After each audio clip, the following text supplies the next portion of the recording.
Here we got a 2000 Mercury Grand Marquis with a 4.6 liter engine. This one comes in with the check engine light on and multiple issues going on with the car. Let me just show you some of the problems that we have, and I'll show you how we're going to check it. As you can see, we have a catalytic converter efficiency. We have a lean exhaust on sensor 1 and sensor 2.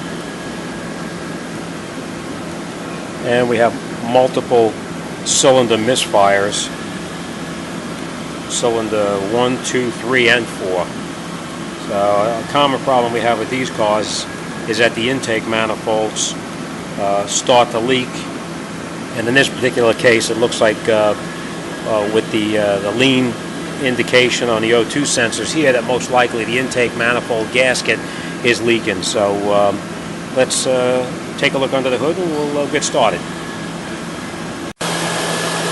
I apologize for the noise that you're getting, but with the engine running, it's a little bit difficult to do anything. I just want to show you a problem that we have with this car here, other than the intake manifold leaking. We actually have a problem with, as you can see right up in here, number 2. As the car is running, you'll see number 2 cylinder all of a sudden starts to misfire. You see it's starting to misfire. That's the contribution to misfire in number 2 cylinder. So most likely we have a problem with the coils in this car too, or the manifold gasket itself is just leaking so bad that is causing a misfire. So what we're going to do, just to confirm what the issue is right now, is we're going to rotate the coil from number 2 cylinder over to number 3 cylinder, and we'll see if that misfire travels to a different cylinder. If it does, then we're going to wind up changing the coil at the same time.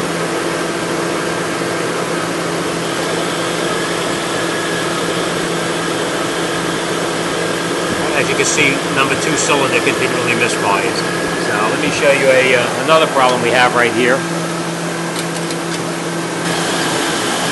As you can see now, the problem now traveled to the number 3 cylinder. I rotated the coil, and now the problem is the number 3 cylinder. So now we know that coil is no good. So we're going to replace the coil, and that should take care of that misfire in that cylinder. Alright, let's give that a try, and then we'll go from there. Don't know if you can see this, but all the way in the back, right back inside here, there's actually a leak inside here. It's leaking antifreeze from the manifold itself. So let me take that coil out, and I'll show you what that looks like. So we're going to disconnect the battery first. We're going to disconnect the negative cable, remove it from the car. Once we have that removed, we're just going to relocate it to the side and out of the way. We're going to take off the air intake, which is right here. We're going to drain the cooling system, and let me get to that step, and then I'll be right back. Okay, now that we have the antifreeze draining and we took off the hose, the air intake here, we're going to remove the fan belt. And the way you do that is you take a ratchet and you put it down inside the pulley itself with the tensioner, and you just push it down like that, and then you take the belt right off like that, and we're just going to relocate that to a different area. Now we're going to remove the alternator, and the way we do that is we're going to take out the bolts in the bottom here, and here, here, here, here, and here, and then we're going to relocate the alternator.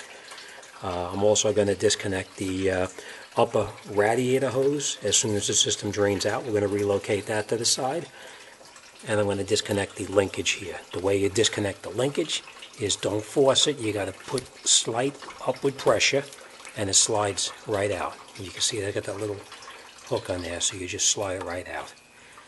Alright, so let me just get the alternator out, and then we'll come right back. Okay, now that we have the alternator out and we have the cables off of the accelerator, we're going to disconnect the all of these vacuum hoses here. You'll see it goes into the top of the cover. We just pull these off out of the way and relocate them to the side.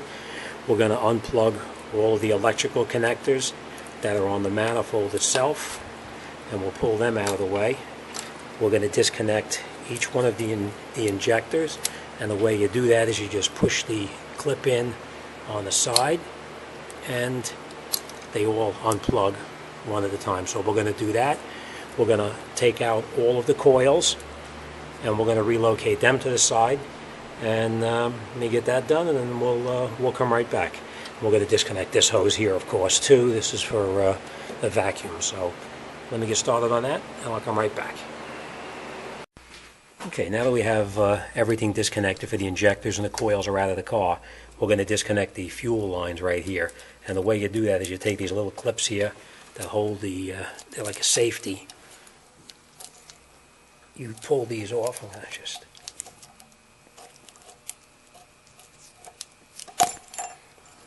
You just pull them off like this and relocate them to the side, and then they make a special tool to take off the O-ring here. It goes on to the rail like this, and then you pull it off. So you push these in and you pull the line out. So we're gonna get these out of here. We're gonna take these off. Once I get these off, we're gonna take off the thermostat housing. So we're gonna take these bolts out, and then we'll come right back. So we have the fuel lines disconnected, and we just put them on the side. We're just going to disconnect this bracket back here. We're going to take this bracket off the car so we can gain access to the EGR tube that runs up right underneath here. So we're going to take this bracket off, a couple of screws, 10 millimeters here, and there's probably one more back over here. And then we're going to unscrew this screw right here for the EGR valve, and we'll come right back.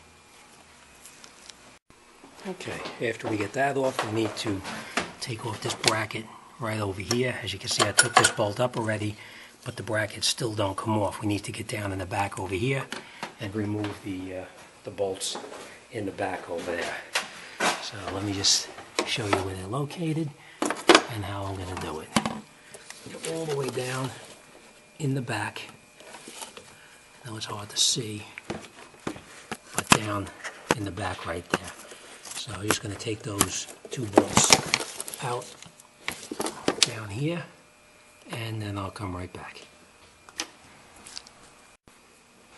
Okay. Next thing we're going to do is we have that bracket disconnected, but as you can see, it won't come out until we take the air intake off, or the throttle plate. And the way we're going to do that is we're going to disconnect all of the bolts down the bottom here that hold the throttle plate on, and we're going to lift this up and out of the way. So let me do that, and we'll come right back. Okay, once we've taken off the throttle plate assembly, we relocate that, take that away from the vehicle. That bracket, as you can see, pulls right off then. And now what we're going to do is we're going to unbolt the manifold. There's about 10 millimeter bolts all the way down the manifold on both sides. We're going to disconnect those, and we're going to take the manifold off the car. So let me get these bolts out, and I'll show you how that goes. On this particular car, we are going to change the manifold itself. We're going to replace it with a new one, so we do have to remove the fuel rail and the injectors and replace that onto the other one, but we'll do that in just a moment.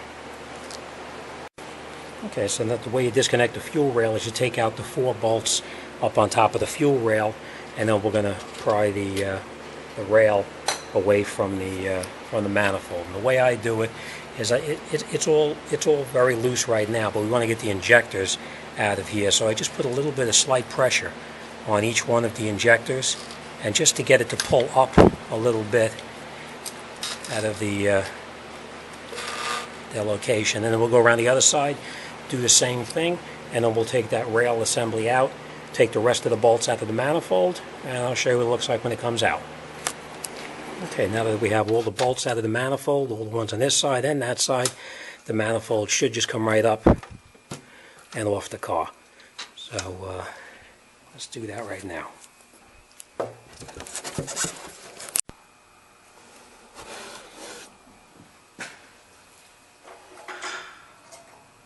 That's it. Manifold's off. And I'll show you what I meant about the gaskets.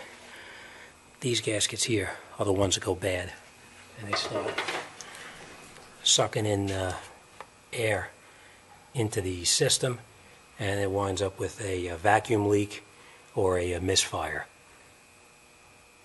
So let's clean it all up, and we'll start putting it back together, and we'll see where it goes. As you can see, looking at the manifolds here, this manifold is a redesign. This is the old one that came off, and this is the new replacement that's going back on. From experience, I've run into this before, is that these holes don't line up where the alternator bracket connects onto. So we're going to put the whole thing back together, and then I'll show you how we're going to resolve that problem with the alternator bracket. You just have to you have to drill holes and relocate. We've got everything cleaned up in here now and ready to put the manifold in. So we just lay the manifold in place. We're not going to tighten anything up yet. We're just going to catch everything. Put all the bolts in first, and we'll catch the bolts in there, and then we'll go around and tighten it up. So let me put the bolts back in place, and then we'll catch everything, and I'll show you what we're up to. Okay, once you have all the bolts in, they're all in finger tight, they're not tightened up, then you would go around and tighten everything up. The thermostat bolts are in, they're not tight either, and we're just going to follow this sequence that comes with the new manifold and tighten it up as directed. So let's tighten it up, and then we'll come right back. Okay, now that we have the manifold bolted down, we're going to put the fuel rail back in there. And it's very simple how you do it. Just going to reverse the procedure how you took it out. I'm going to try to do this with one hand, so we'll see how it goes. Basically, you're just going to go underneath the EGR tube, and then we're just going to put the injectors right back into their openings here. And then we're going to bolt it down right up in here. So let me just push these back down, get the bolts caught in there, and then I'll be right back. Okay, now that you have all the manifold bolts in and tight, and you've reinstalled your bracket on the side of the driver's side of the vehicle, even though it may seem like it's a good idea to leave that bracket off, don't leave it off. It serves a purpose down in the back of the engine. It holds a wiring harness away from the engine so it doesn't actually get damaged by rubbing through. So make sure you put that bracket back on. Next thing we're going to do is we're going to reconnect all of the injectors. We're going to plug them back on, and we're going to put the coils back in position, and we're going to reattach our fuel lines. And the way the fuel lines go on is very simple. I'll show you real quick.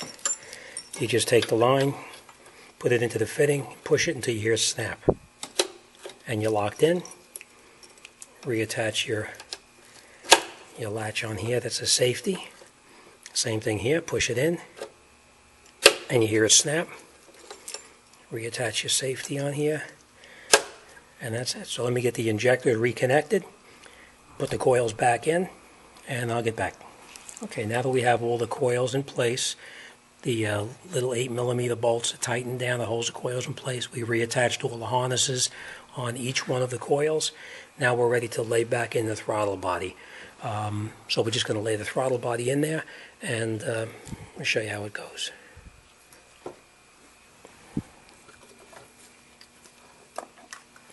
What we're going to do is just lay it back in there a little loose for now. We're not going to tighten anything up. And what we're going to do is we're going to catch the down here, the EGR tube. We're going to catch that one in there first, so it's caught a couple of threads, and then we'll reattach the bolts on the bottom of the throttle body to the manifold. And let me do that, and we'll come right back. We're going to reconnect all of our plugs that are unplugged, and I'll show you how that goes. Okay, now that we have all of the bolts to hold the throttle body down to the manifold tight, now we can come around and we can tighten up the EGR tube right here. We're going to reattach our vacuum hoses and plug in all of our electrical connectors that we've previously unplugged. Put these back in here. Then we're going to put that bracket back on over here and lay our cables in. So I'll show you how that goes. Okay, we've reconnected our vacuum hoses, reconnected the vacuum hose over here. Now we're ready to lay in the accelerator cable. So we'll put those cables back in. We'll reattach them on here where they came from, and I'll show you how that goes. Okay, now that we have the accelerator cable reconnected to the throttle body, we're going to reconnect our radiator hose up onto the top here. We'll slide that clamp back down, and then we're going to put the snorkel back on from the airflow meter to the throttle body, and then I'm going to lay the alternator back in, and I'll show you what I meant about that being off on the top here and how to correct for it. All right, show you how it goes. Okay, remember what I told you about the alternator, right? You put the alternator back in, you bolt it down tight over here, and then when you put your bracket back on, up on the top of the alternator here, see where it's mounted right up the top here? See how it does not line up? It does not line up with the bolts below it. So what we're going to do here is we're going to mark right up on top here and right up on top here, and we're going to drill a hole in the top of this bracket to make it fit. So let me drill those holes in there, and I'll show you how it goes back together. All right. Okay. Now that I drilled out the bolts on the bracket there, you can see that they line up just as it's supposed to be. These are in the same position, so we can put the cover back over the top. So we're going to tighten these up, reconnect the regulator, and put the fan belt back on, and we should be pretty much set once we get some antifreeze in it. So let me tighten these bolts up, get the belt back on, and I'll be right back. Okay, bolts are tight, plug is plugged back in, fan belt is back on.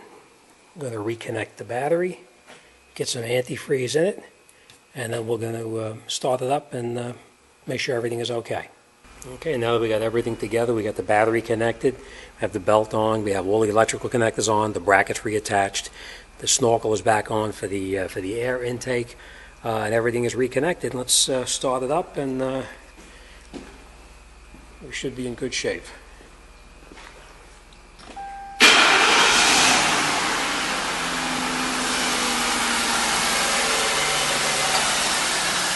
That's it.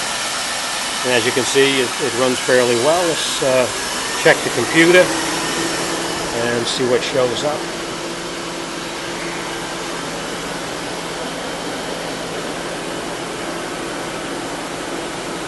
That's it. No misfires. All the cylinders are firing exactly as they're supposed to be. That's it. Follow these steps, you know.